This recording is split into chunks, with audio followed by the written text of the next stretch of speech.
serious note. Highland Park, the mass shooting. The parade. 7 casualties at the parade. Chicago. Yeah.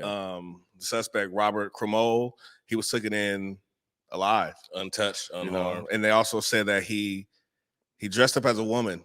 Yeah. And to throw people off. And he confessed. It's not like they're trying to figure out or find a manifest or something there. He confessed to his purpose and what he was doing. So, it's not like where these people are coming in unharmed, unscathed, and then, have killed a lot of people, hurt a lot of people, and then still getting just due. He's literally like, hey, I did it. You know what I'm saying? That's what I want to do. So now you get to see how they're really going to treat people. That's different from someone claiming mental illness or saying this. Somebody saying, hey. No, he actually planned this out for weeks. Yeah, blatantly saying. So we're going to see how they're going to treat this situation. It's a very sensitive situation. A lot of lives are lost. A lot of people were hurt. A lot of families are impacted. But at the same time, it's like, who's going to be the example? You know what I'm saying? So many people have done mass shootings throughout the years, whether it be the one in the theater for Batman, the down there in Buffalo, no matter what it is, it's always a weird process to where these people are alive and getting a chance to think and talk and Buffalo. Yeah, so it's just we'll see what they're gonna do with this. And that's all I'm waiting for. Definitely have said prayers for the families and people out there.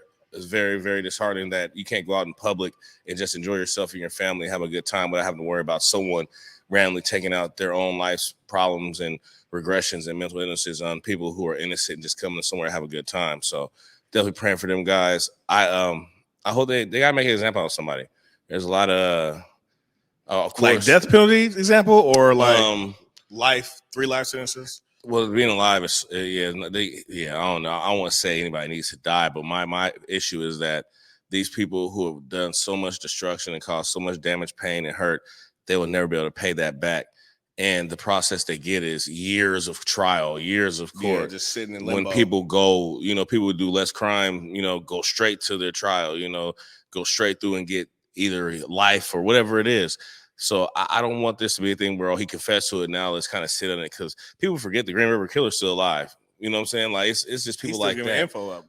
Gary Ridgway, who've done major crimes and hurt a lot of people and families and taken lives. And it's just unfortunate, man. I just hope that something is kind of done. If not for about him being killed or the death penalty or whatever, it has to be an example made of this is what we're going to do to these type of people because they're around us. They're out here more than what we think, just plotting or waiting for a moment to snap or use an excuse of why I did this or did that. No, yeah, it's scary going to stores now, events. That's the life of being an American and being a Black American. Yeah. It's always been things against us, but just the fact now that it's still not going away. I tell people all the time, the first gangster killer thug I ever remember learning about was Timothy McVeigh. It wasn't some Al Capone or it wasn't somebody I know. It wasn't somebody city. It was Timothy McVeigh from the Oklahoma City bombing.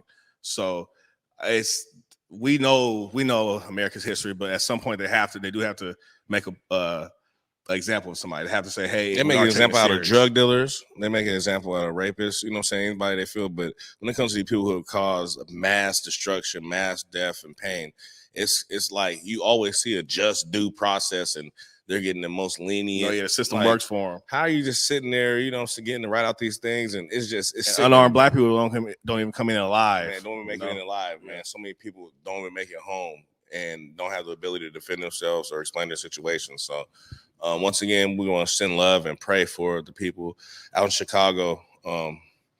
Definitely unfortunate. And like I said, I hope they make an example out of him because at some point it starts.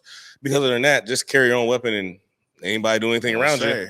Knock her down. That's what it becomes to. Who practice the rights like to bear arms. But your rights to bear arms, and then you're in a place. You might be the one to save people. So practice carrying, practice using your weapon because in the world we're in, like brother said, man, it's cold. Man, that's why I tell people I hate guns. I don't like guns, but you can't be running into Rambo and you're Confucius. Like nobody wants to. You're getting shot with your intelligent, smart ass. You're getting shot. So. Nah, for real, I can't stand. I hate guns. Guns are terrible, but I'm not about to go into the world with guns. Put it down, brother. No, back up. This ain't the way, brother. We're supposed to love one another. Go to. God, hold on. Come on, man. It makes no sense.